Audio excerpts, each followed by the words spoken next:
And good morning, everybody. And we are back with Richard Horowitz, and we're talking about terrorism, domestic terrorism, international terrorism.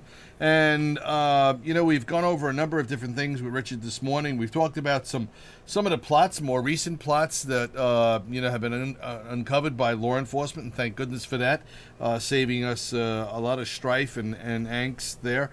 All right. And we've also talked about how dangerous some of these plots can get, and they can get very, very dangerous very, very quickly. Richard, what I'd like to do is I'd like to follow up with you now. If you can help us, how do we better identify who's organizing these plots? Well, they can be in one of two categories. Either people on their own are inspired to do it without any formal connections to an organization, or an organization, Al Qaeda or others, send people, train people to do it.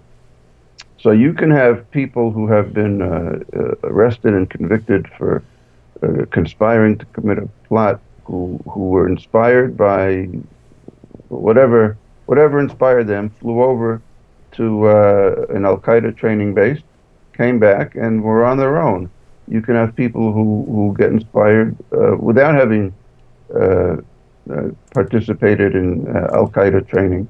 And then you can have Al Qaeda operatives like the 9/11 hijackers. I think we should distinguish between Al Qaeda, the organization, and Al Qaeda, the phenomenon. Al Qaeda, the organization, at least the centralized organization that was headed by bin Laden at 9/11, the state of affairs of Al Qaeda Central, let's call it, is far less than what it was on 9/11. I wouldn't say it's falling apart, but the risk that it posed then, 9/11 is not the same as today because of a lot of successes that the government has done. There are other Al Qaeda organizations. Some have the extent to which they're associated formally with Al Qaeda Central is open to debate. Some use the brand name, so to speak. But Al Qaeda isn't the only organization, and we shouldn't focus only on that. It's the most popular because of 9/11, but it's not the only one.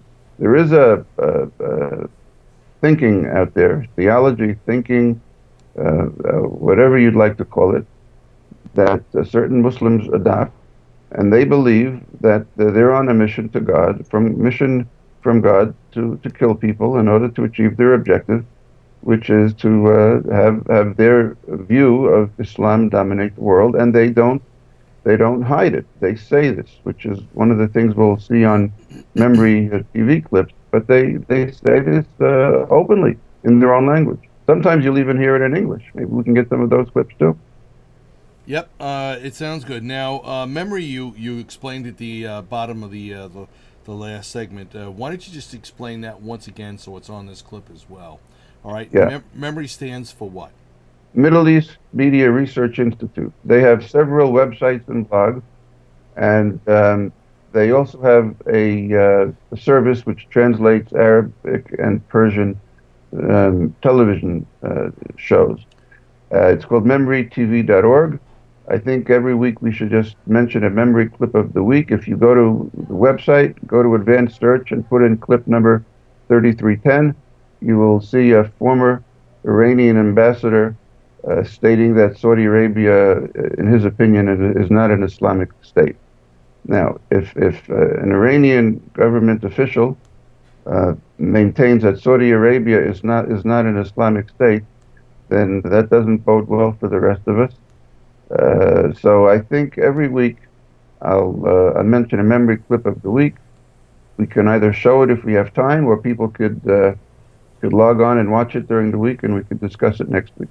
All right. I guess with most of this, Rich, the big deal here is really if we get it in advance, we can certainly set it up, and we can actually play that. As long as it's with a minute, 2 minute clip or something like that, we can certainly get it in here on the program. That's not a problem. Now, next week, I just wanted to put a little tease out here to everybody. You're going to try and bring on Patrick Dunleavy, a former prison official, and he's going to give some background, kind of debunking this whole notion that, I guess, the prisons are just this wonderful nurturing area where people learn how to be good. you know, there's a lot of internal training going on inside our prisons across America, and it's a breeding ground for a lot of subversive activity.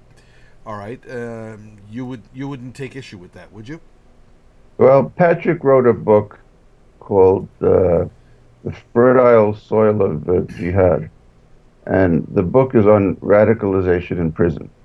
He wrote an entire book on it, and the Triangle Report said prison doesn't seem to be a major source of radicalization. So I think what he has to say should be very interesting to our viewers.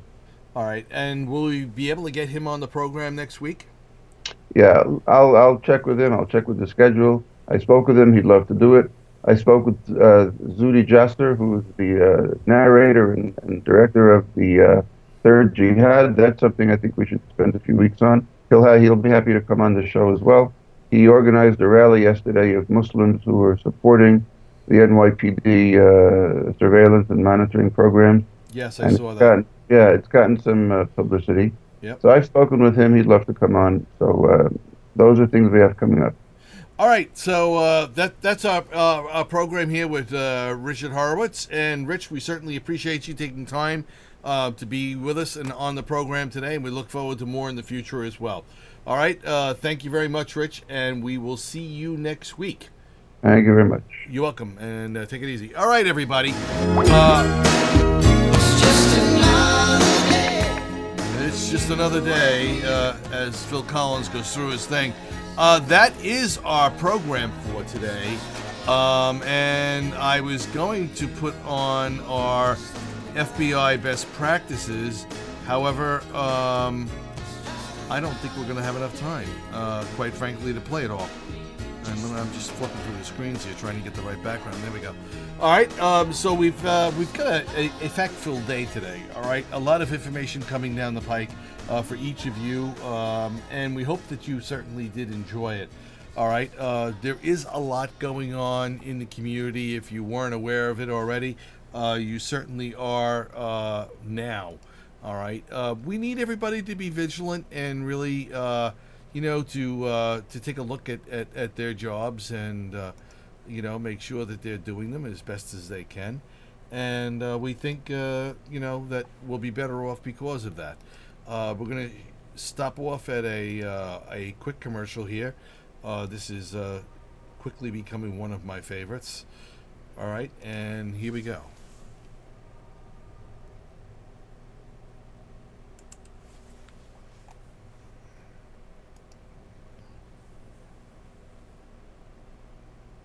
Come on.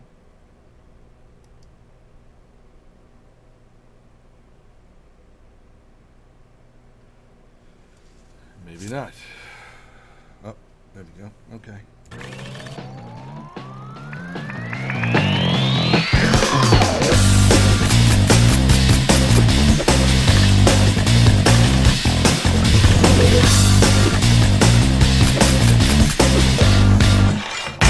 So they call you Leaky Lewis.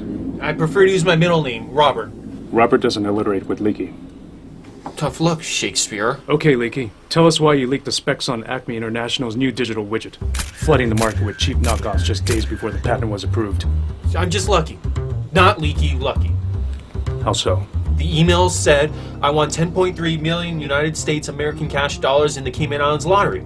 And all I had to do was give my full name, phone number, age, and occupation.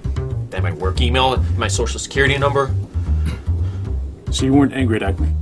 Angry at Acme? I love Acme. Did you see increased spam activity after this incident? Yes, I did. It made me feel loved. Did you reply to any other solicitations? Only natural male enhancement. What about your security suite? My suite? You mean my super fly batcher pad over the garage? My mom never leaves the house, and she doesn't let anyone in there. So my suite's ultra secure. Ultra.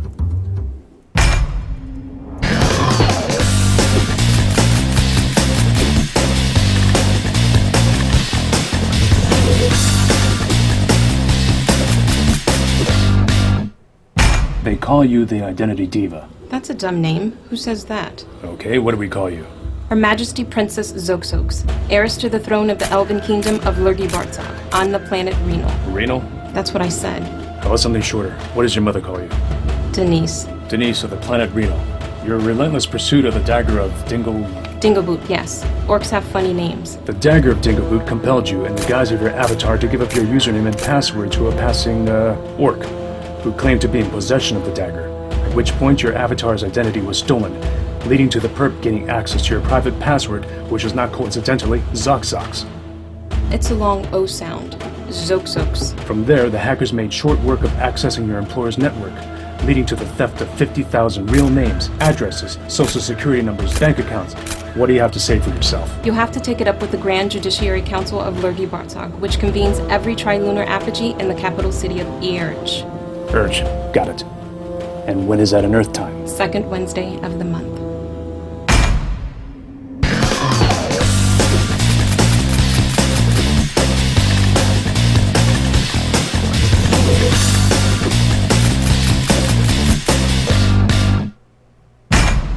So you follow no security protocol at all.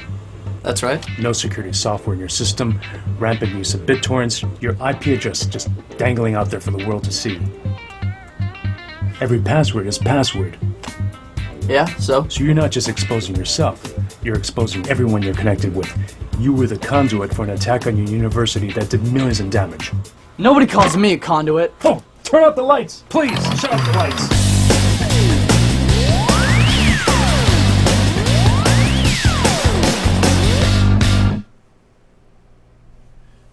And we're back, everybody. All right. You're hopefully getting the message, and we're hopefully putting it out there as clearly as we can. All right. Our next event, March 14th, 2012. We've got around 50 or 60 people RSVPing and coming in. We think that'll probably pop up to about 75 by the time the event is there. Hopefully, we'll have a very, very good event, and we're ever so thankful for Bloomberg LP for being our host, and it should be a lot of fun. All right, that is our program for today, and the flag mic is coming up, and we will see you next week, hopefully without this sinus cold and all this other crud. All right, have a great day, and we'll see you next week. Bye now.